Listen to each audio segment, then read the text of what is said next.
और आपको अच्छी लगे। असल में थोड़ी सी स्वास्थ्य संबंधी समस्या के कारण और अन्य व्यस्तताओं के कारण जो पेपर मुझे सही ढंग से लिख के भेजना था वो हो नहीं पाया, और मैं 2 दिन पहले यहाँ तो इससे थोड़ा सा तो ये पेपर छोटा हो गया है। लेकिन अगर समय मिलता तो मैं अपनी बात बहुत विस्तार से कहता हूँ, लेकिन 15 मिनट में क्या क्या करेंगे, इसलिए मैंने बहुत जरूरी बातें कही थी। उन्होंने जो पहला प्रश्न रखा है उनकी हिंदी बहुत अच्छी है, उनको बड़ा साधुवाद देता हूँ। और उन्होंने आदिवासी साहित्य के संबंध में सवाल उठाए, अम्बेडकर के संबंध में सवाल उठाए। मैंने अम्बेडकर का नाम नहीं लिया, लेकिन शोध में होने वाले जाति प्रश्न के जो वैचारिक संघर्ष हैं और उसकी क्या कॉम्प्लेक्सिटी है, इसको मैंने रखा। ये बात आपको बता दें कि हिंदी साहित्य में आदिवासी विमर्श को लेकर के बहुत काम हो रहा है। विश्वविद्यालयों में जो काम हो रहे हैं वो तो हो रहे हैं, कविता, कहानियां, रचनात्मक साहित्य में भी हो रहा है, और बहुत वैचारिक लेखन। जैसे कुछ मैं आपको नाम बताता हूँ कि एक जैसे रमणिका गुप्ता है। रमणिका गुप्ता झारखंड की विधायक भी रही थी कांग्रेस पार्टी से और बहुत बड़ी लेखिका है। उन्होंने आदिवासी विमर्श को अपनी पत्रिका युद्धरत आम आदमी इसके माध्यम से तो उठाया है और उस पर कई किताबें संपादित की हैं और लिखी हैं। जैसे उन्होंने आदिवासी और दलित प्रश्न दोनों को समेटते हुए एक किताब दलित और आदिवासी पर सबसे पहले उसकी कहानियों की संपादन की, जिसकी बड़ी चर्चा हुई और शोधार्थियों को और हम जैसे प्रोफेसर्स को भी शोध कराने की दिशा में उससे बहुत मदद मिली थी। इसके बाद मैंने जैसे वीर भारत तलवार की बात की है। ये वीर भारत तलवार झारखंड राज्य की अवधारणाओं के जो प्रस्तुता थे उनमें से एक।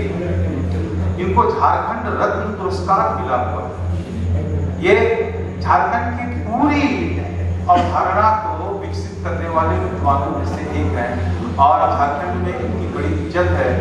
इन्होंने आदिवासी साहित्य पर बहुत और बहुत प्रामाणिक लिखा। एक ऐसे ही आईएएस थे AK सिंह, उन्होंने बड़ी दुखी होकर के एक लेख लिखा था कि मेरा लिखा कोई पढ़ेगा कि नहीं। वो आदिवासी समाज से इतने प्रभावित हुए, वो जबकि क्षत्रिय समाज के व्यक्ति थे, उन्होंने अपने वसीयत में लिखा कि जब मेरी मृत्यु हो जाए तो मेरी अस्थियों को गंगा में मत बहाना। वो वहाँ पलामू जैसे डिस्ट्रिक्ट में शायद बहुत दिनों तक रहे, वहाँ एक छोटी सी नदी बहती है, कहा कि वहाँ उसको बहाते। और उन्होंने आदिवासी संग्रहालय बनाने की दिल्ली में बहुत बड़ी कोशिश की थी और उनके प्रयास से वह चीज वहाँ पर बना। तो आदिवासी साहित्य को लेकर के देर से सही लेकिन हिंदी साहित्य में बहुत गंभीर काम हो रहे हैं और सोपाधि और निरुपाधि दोनों ही क्षेत्रों में इसका बहुत अच्छा काम हो रहा है। अच्छा, वो बहन ने जो प्रश्न किया है मेथोडोलॉजी से संबंधित, असल में मेरा पेपर एग्जैक्ट मेथोडोलॉजी पर नहीं है, ना मेरा विषय है, इसीलिए उसमें वो बातें नहीं आ पाई।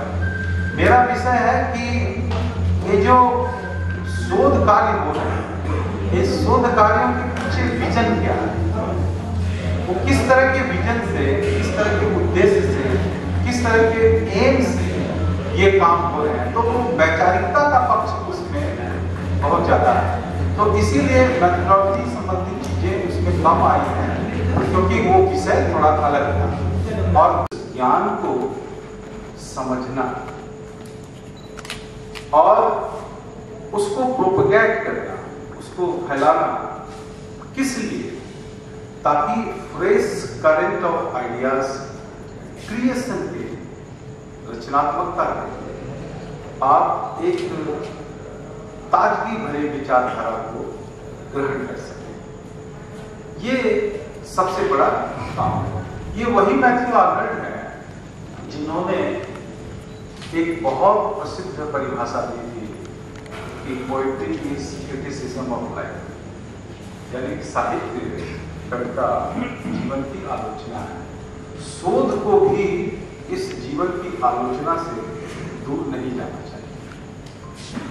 शोध जो भारतीय विश्वविद्यालय में हिंदी विषय में होती है, मैं मुख्यतः हिंदी विषय की बात करूंगा, कुछ ह्यूमैनिटीज भी उसमें आ जाएंगे, लेकिन साइंस में, कॉमर्स में क्या हो रहा है मैं उसकी बात नहीं कर पाऊंगा। मैं साहित्य और ह्यूमैनिटीज से जुड़ी हुई बातें कर रहा हूँ। तो उसमें एक ऐसी परंपरा रही है हिंदी विश्वविद्यालयों में कि वो बिल्कुल जिसको हम सौंदर्यवादी परंपरा कहते हैं, सौष्ठववादी परंपरा कहते हैं, जो संस्कृत काव्य शास्त्र से आए। तो हिंदी साहित्य का भी वो जैसे भरत मुनि के नाट्य शास्त्र के आधार पर और तमाम जो ध्वनि संप्रदाय से लेकर अलंकार संप्रदाय से लेकर बखरोष्टी औचित्य, ये तमाम जो संप्रदाय उसके आधार पर सौष्ठववादी एक शोध करता है कविता प्रारंभ में ये चल रहा था। लेकिन भारत में एमए स्तर पर हिंदी की पढ़ाई 1922 में कलकत्ता विश्वविद्यालय से शुरू हुई। तो कलकत्ता विश्वविद्यालय में पहली बार एमए का पाठ्यक्रम शुरू हुआ, तो शोध पीएचडी स्तर पर उसके बाद ही हुआ। तो ये लगभग 100 वर्षों का एक समय बीता है शोध का। लेकिन इस बीच जो 1922 के पहले हिंदी साहित्य में एक वैचारिक संघर्ष या आप कहेंगे वैचारिक बहस, ये ज्यादा उपयुक्त शब्द है, ये काफी चल रहा है। और इसमें सबसे महत्वपूर्ण आधुनिक समय है। मैं समझता हूं कि आचार्य महावीर प्रसाद द्विवेदी का बड़ा योगदान है। वो 1903 में सरस्वती पत्रिका के संपादक होते हैं और 1920 तक उसके संपादक रहते हैं। ये जो 1903 से 1920 का समय है, ये हिंदी साहित्य की एक ऊर्जावान वैचारिक पृष्ठभूमि को पल्लवित पुष्पित करने का सुनहरा काम है, गोल्डन समय है। आचार्य महावीर प्रसाद द्विवेदी ने एक बहुत बड़ा काम किया। उन्होंने, यहाँ सभी संस्कृत के आचार्य हैं, उन्होंने साहित्य की एक बिल्कुल नई परिभाषा दी और उन्होंने कहा कि साहित्य ज्ञान राशि का संचित कोश है। साहित्य को भी ज्ञान मीमांसा से जोड़ने का ये जो काम महावीर प्रसाद द्विवेदी करते हैं, ये अभूतपूर्व है। और ये जब वो ज्ञान कहते हैं तो परंपरागत ज्ञान नहीं है, उनका मतलब था विज्ञान, भूगोल, सामाजिक विज्ञान। और उन्होंने अपनी आत्मकथा लिखी है कि मैंने सरस्वती को कैसे संपादित किया। वो 3-3, 4-4 महीना पहले से सामग्री तैयार करते थे और अनुवाद करवाते थे, इतिहास से, भूगोल से, विज्ञान के लेख से। उन्होंने खुद संपत्ति शास्त्र नाम की एक किताब लिखी जो इकोनॉमिक्स और पॉलिटिकल साइंस पर आधारित है। तो उनकी पूरी कोशिश थी, कल बात हो रही थी एपिस्टेमोलॉजी की, वैसा हिंदी साहित्य को करने का, और इसमें वो बहुत सफल थे। और इत्तेफाक देखिए, वो 1903 से 1920 तक महावीर प्रसाद द्विवेदी ने हिंदी साहित्य के क्षेत्र में एक आधुनिक चिंताधारा, वैज्ञानिक चिंतन की नींव को रखी। इससे क्या हुआ कि 1922 में कलकत्ता विश्वविद्यालय में जब एमए का पाठ्यक्रम शुरू हुआ और बाद में शोध के कार्य हुए, तो सामाजिक मुद्दों और सामाजिक सरोकार को लेकर के एक यथार्थवादी चिंतन के साथ शोध का कार्य शुरू होता है। और इसमें बहुत बड़ा हाथ उनके बाद जाने वाले उनकी शिष्य परंपरा भी है, आचार्य रामचंद्र शुक्ल। आप जानते हैं उन्होंने जो हिंदी साहित्य का इतिहास लिखा, वो हिंदी साहित्य का मेल, और उसमें उन्होंने हिंदी साहित्य की एक सरोकारवादी समाजोन्मुख रचना और शोध दोनों की ही दृष्टि रखी। उनका हिंदी साहित्य का इतिहास स्वयं में एक बहुत बड़ा काम है। और आगे फिर हजारी प्रसाद द्विवेदी आते हैं और तमाम लोग आते हैं। तो कल मैंने उद्घाटन सत्र में जो कहा था कि हिंदी में एक अद्भुत शोध कार्य की प्रवृत्ति स्थापित हुई, हिंदी में एक अद्भुत शोध कार्य की प्रवृत्ति स्थापित हुई। उसमें सौष्ठववादी धारा, कलावादी धारा यानी कि शास्त्रीय परंपरा और जो लोकवादी धारा है, उन दोनों का अद्भुत समन्वय स्थापित हुआ। और हजारी प्रसाद द्विवेदी की वो प्रसिद्ध किताब जो कबीर नाम से आती है 1941 में, उससे बहुत दिशा शोध की और विचार की बदल गई। तो इसके बाद आप जानते हैं प्रेमचंद आते हैं और प्रेमचंद के बाद हिंदी साहित्य में एक प्रगतिवादी धारा आती है, मार्क्सवादी दर्शन पर आधारित एक चिंतन की बात आती है। तो इसने भी हिंदी साहित्य में शोध की दिशा को बहुत प्रभावित किया और बहुत सारे शोध ऐसे हुए जो सबाल्टर्न स्टडीज जिसको आज हम कहते हैं, उस सबाल्टर्न स्टडीज की दृष्टि से शोध की बाढ़ आ गई और बहुत अच्छे अच्छे काम हुए। जैसे मैं शोधार्थियों की बात नहीं कर रहा, जैसे जेएनयू में वीर भारत तलवार जैसे प्रोफेसर हुए, उनका शोध का काम राष्ट्रीय किसान आंदोलन और प्रेमचंद पर था, जो उन्होंने बीएचयू से किया था, डॉक्टर नामवर सिंह के जेएनयू से किया था, डॉक्टर नामवर सिंह के अंडर में किया था। तो ये एक वानगी है आपको बताने के लिए कि किस तरह से सामाजिक सरोकारों और मुद्दों को लेकर के हिंदी शोध की प्रवृत्ति बहुत गहराई से आगे बढ़ती है। और जैसे जैसे समय बीतता जाता है, कोशिश की जाए। कल मैं सुन रहा था सेशन में, एक विद्वान वक्ता सही बता रहे थे कि शोध का काम केवल समस्याओं का निरूपण करना नहीं, शोध का कार्य है कि आप उस समस्या के समाधान के लिए कुछ सुझाव दीजिए, कुछ समाधान की प्रस्तुत कीजिए। इसके बिना शोध का कोई औचित्य नहीं है। लेकिन यह सच भी है कि जैसे मैंने कहा कि बहुत बल्क में काम हो रहे हैं और उसमें समस्याएं ही ज़्यादा गिनाई जाती हैं। जैसे उदाहरण के रूप में हम कहते हैं कि स्त्री समस्या है, स्त्रीवाद है। अब इस पर मतलब सैकड़ों नहीं हजारों शोध कार्य हो रहे हैं। इसमें आप चूंकि हम लोग कई विश्वविद्यालय के शोध ग्रंथ का परीक्षण निरीक्षण करते हैं, तो उसमें आप देखेंगे, मैंने देखा है कि उनके चैप्टर्स लगभग एक जैसे हैं। वो स्त्री किसी एक लेखिका, कवित्री या विचारक महिला की रचनाओं को उठाते हैं और स्त्रीवाद क्या है, स्त्रीवाद का प्रारंभ कैसे हुआ, उसका विकास कैसे हुआ, उसकी चुनौतियाँ कैसी हैं, ये बहुत कॉमन किस्म की चीज़ें वहाँ पर होती हैं। लेकिन धर्म, क्षेत्र, भाषा और सांस्कृतिक प्रदेश की भिन्नता की दृष्टि से आप बिल्कुल एक डंडे से स्त्री समस्या को हाँक नहीं सकते, वो अलग अलग होता है। जैसे आदिवासी स्त्री की समस्या को आप मुस्लिम स्त्री की समस्या से समाधान नहीं कर सकते। ठीक ऐसे सवर्ण समाज की जो महिलाएं हैं, सवर्ण समाज की महिलाओं को आप दलित समाज की महिलाओं की समस्या से कंपेयर नहीं कर सकते। ये बहुत अलग-अलग चीजें। लेकिन मैंने देखा है कि अक्सर उस पर बात करते हुए ये मेथोडोलॉजी भी बड़ी गड़बड़ है कि हम समाजशास्त्रीय सोशियोलॉजिकल चीजों को छोड़ देते हैं। हमें अलग अलग कॉन्टेक्स्ट में, अलग अलग परिप्रेक्ष्य में समस्याओं को उसकी संश्लिष्ट समुद्रता में देखना पड़ेगा। अगर आप बिल्कुल एक सरलीकृत दृष्टि से चीजों को देखेंगे तो वो चीजें नहीं बन पाएंगी।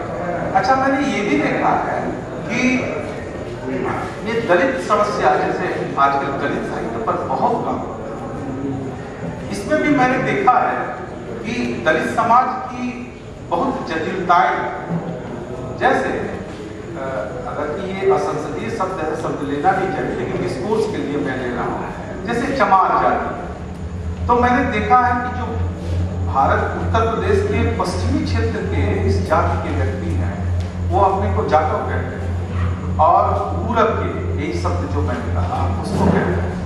इन दोनों में भी कॉन्फ्लिक्ट है। मैंने एक बैंक मैनेजर जाटव थे, तो उन्होंने अपनी पुत्री के लिए एक विवाह का हमसे कहा था कि आप थोड़ा कहिएगा, तो मैंने पूरब के उन्हीं की जाति के व्यक्ति को सुझाया था। तो उन्होंने कहा कि हम पश्चिम के लोग पूरब के इस जाति के व्यक्ति से विवाह हैं। तो कहने का मतलब ये है कि शोधकर्ता, चाहे वो साहित्य का ही, उसको जिस क्षेत्र में शोध कर रहे हैं, जिस क्षेत्र में उनका विषय, वहां की भौगोलिक, सांस्कृतिक, नस्लीय, धार्मिक और भाषिक इन सभी परिस्थितियों से बहुत ठीक से परिचित होने की जरूरत है। अगर आप उससे परिचित नहीं होते हैं तो मामला ओवरलैपिंग हो जाएगा, गड्ढ-मड्ढ हो जाएगा और एक सॉल्यूशन बहुत सरलीकृत ढंग से आएगा। ये समस्या मैंने बहुत सारे शोध ग्रंथों में देखी है। अस्मितामूलक विमर्श बहुत आ रहे हैं, और अस्मितामूलक विमर्शों में, जिसको पोस्ट मॉडर्निज्म हम कहते हैं, इसका बड़ा प्रभाव है। आप सभी विद्वान हैं, आप जानते हैं कि जो पोस्ट मॉडर्निज्म है ये पोस्ट ट्रुथ का शब्द है, और हिंदी साहित्य में अभी तक चीजें यथार्थवादी धारा से चल रही है। अब ये अचानक से एक पोस्ट ट्रुथ का जमाना होता है, यानी आभासी दुनिया, आभासी सत्य। ये विज्ञापन की दुनिया में हो रहा है, ये मार्केटिंग की दुनिया में हो रहा है, ये हमारे पूरे व्यापार व्यवसाय और जिसको लेट कैपिटलिज्म कहते हैं उस क्षेत्र में हो रहा है। लेकिन इसका बड़ा गहरा प्रभाव सामाजिक चिंतन और दृष्टि और शोध कार्य में भी पड़ रहा है, बहुत गहरा प्रभाव पड़ रहा है। और मैंने देखा है कि जो विखंडन की भावना है जो जैक्स देरिडा ने दिया था, उस विखंडन को सही रूप से उसका अनुप्रयोग करना अभी बाकी है। वो ऐसा है कि विखंडन का अर्थ कोई नया अर्थ खड़ा कर देना मात्र नहीं है। विखंडन का अर्थ है कि पूरी सच्चाई को एक बिल्कुल नई जगह से और नए ढंग से, उसका ओरिएंटेशन बिल्कुल नया होता है। एक नए शब्द का जो विभिन्न लाइंस छुपा हुआ है उसको सामने लाए। और इस दृष्टि से आजकल हिंदी साहित्य में एक बहुत बड़ा काम हो रहा है कि हिंदी रेनेसां या इंडियन रेनेसां, जिसको भारतीय नवजागरण या हिंदी नवजागरण कहते हैं, यानी कि आधुनिक, हमारा आधुनिक समाज कैसे बना, ये जो आधुनिकता हम जी रहे हैं, ये आधुनिकता सही में आधुनिकता है, और आधुनिकता के प्रश्नों से हम सही ढंग से टकरा रहे हैं कि नहीं टकरा रहे हैं, ये एक चुनौती। तो मैंने ये महसूस किया है कि उस विखंडन की परंपरा में हम आधुनिकता को उस ढंग से परिभाषित नहीं कर पाए जिस ढंग से हमको आधुनिकता को देखना चाहिए था, आधुनिकता का विकास होना चाहिए था। जेएनयू में एक प्रोफेसर थे, उन्होंने एक बहुत अच्छी किताब लिखी है, मिस्टेकन मॉडर्निटी।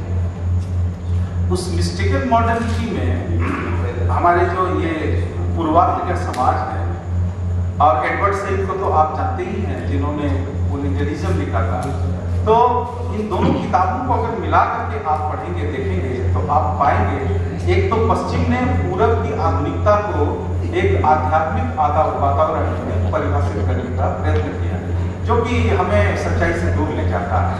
और दूसरा, इधर जो दीपंकर गुप्ता ने मिस्टेकन मॉडर्निटी लिखा, उस मिस्टेकन मॉडर्निटी में उन्होंने मॉडर्निटी को बिल्कुल एक व्यवहारिक धरातल पर कि आप मॉडर्न कैसे होते हैं। जैसे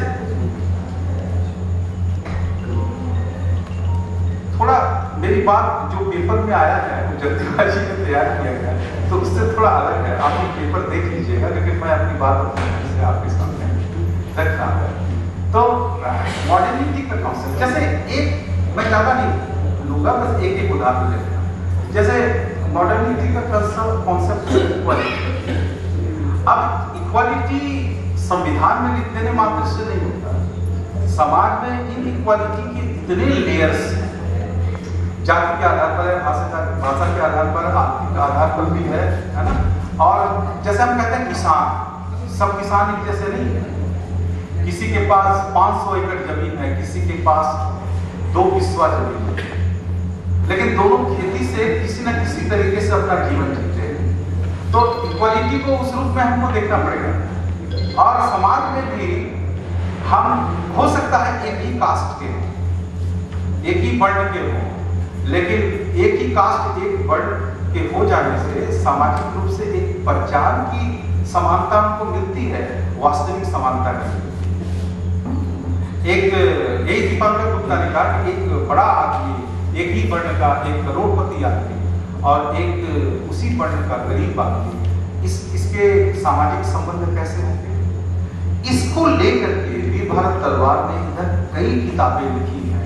मैं सजेस्ट करूंगा आपको, हिंदी में आप सभी हिंदी समझते हैं, उन्होंने एक रस्साकसी नाम की किताब, फिर एक सीरीज उनकी आई बगावत और समाप्त, बगावत और वफादारी, और इसी के साथ एक अभी किताब आई है उनकी, मैं कहूँगा आपको जरूर पढ़ना चाहिए, उत्पीड़ित वर्गों का विमर्श।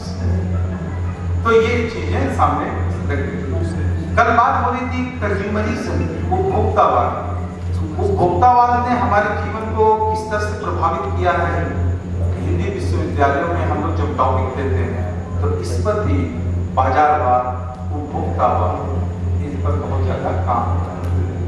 एक चीज जो कभी हमको महसूस होती है हिंदी क्षेत्र में, लेकिन देखिएगा मैंने कलकत्ता विश्वविद्यालय में भी पढ़ाया है, जो हिंदी प्रदेश के बाहर के विश्वविद्यालय हैं जहां हिंदी पढ़ाई जाती है, जैसे कि केरल है, मद्रास है, कलकत्ता है या आसाम है, नॉर्थ ईस्ट का इलाका है, वहां पर जैसे बांग्ला के और हिंदी के, तमिल के, तेलुगु के और हिंदी के, मलयालम के और हिंदी के विद्वानों रचनाओं के बीच कॉम्परेटिव शोध का काम, तुलनात्मक शोध का काम, ये बहुत बड़ी संख्या में होता है। लेकिन हिंदी क्षेत्र में मैंने देखा है कि हिंदी भाषा भाषी जो विद्यार्थी हैं विशेष करके उत्तर प्रदेश के, वो मल्टीलिंगुअल नहीं है। वो अपनी भाषा मैथिली बोल लेंगे, भोजपुरी बोल लेंगे, अवधी बोल लेंगे, लेकिन वो बांग्ला नहीं सीखते हैं या कोई अन्य भारतीय भाषा नहीं सीखते हैं। तो हिंदी जो कोर हिंदी प्रदेश है, इसमें कॉम्परेटिव लिटरेचर का, उस पर आधारित शोध का काम बहुत कम होता है और ये अच्छा नहीं है। मैं आपको एक बात बता दूं कि जेएनयू में एमफिल में जब मैंने एडमिशन के लिए अपना शोध पत्र दिया था, तो मैंने हिंदी और नेपाली की कृष्ण काव्य धारा का तुलनात्मक अध्ययन का संबंध किया। उस समय मैं ज़्यादा नेपाली भाषा लिटरेचर के बारे में जानता नहीं था। साहित्य अकेडमी में एक किताब मुझे मिली थी, कुमार प्रधान की अंग्रेजी, और मैं बड़ा चकित रह गया कि कई नेपाली कृष्ण काव्य धारा के काव्य में कृष्ण को खलनायक के रूप में देखा। जब ये मैंने पेपर वहां प्रस्तुत किया तो बड़ी प्रशंसा हुई, क्योंकि ये बहुत अलग ढंग से था। अब आप सोचिए कि भारत में कृष्ण को खलनायक के रूप में आप कैसे स्थापित करें। नेपाल में वो बहुत सहजता से है। कुमार प्रधान की किताब का मैं रेफरेंस दे रहा हूँ, यहाँ कैसे सामने है। तो देखिए कृष्ण काव्य है, कृष्ण का चरित्र है, लेकिन भारत में और यहाँ दृष्टिकोण में कितना फर्क है। तो शोध करते समय हमें समाज स्टडीज पर ध्यान देना चाहिए, समाजशास्त्रीय अध्ययन पर ध्यान देना चाहिए, तुलनात्मक अध्ययन पर ध्यान देना चाहिए। सरलीकृत समस्याओं को सरलीकृत ढंग से समस्याओं को नहीं देखना है। हमें बहुत ही व्यापक दृष्टिकोण के साथ, साहित्य के साथ जो सामाजिक विज्ञान के तत्व हैं उनको मिलाते हुए शोध करना चाहिए। तभी हम शोध के असली उद्देश्य जिसको मानव निर्मित समस्याएं जो हमारे समाज में है उसकी चुनौती से हम बात पाएंगे, उसका समाधान कर पाएंगे। बहुत संक्षेप में मैंने अपनी बात रखी, आप लोगों ने बहुत धैर्य से सुना, मैं उसके लिए आभार।